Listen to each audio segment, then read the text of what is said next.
Manipur Top Channel gi video amda thakajage ngasi phongba phongda November gi tang kung ko humdaida Mannaba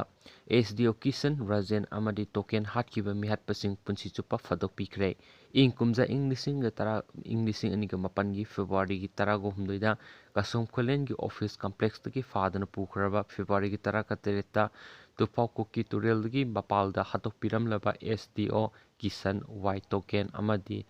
A Rajan gi mihata senabani haiba NSCN IM gi fax style Lieutenant Hopson ningsen mapunchi chupa phadok pikhre Mihat asiga mari lainana ningsen bu sahi adumaki me kunga mangada phakibane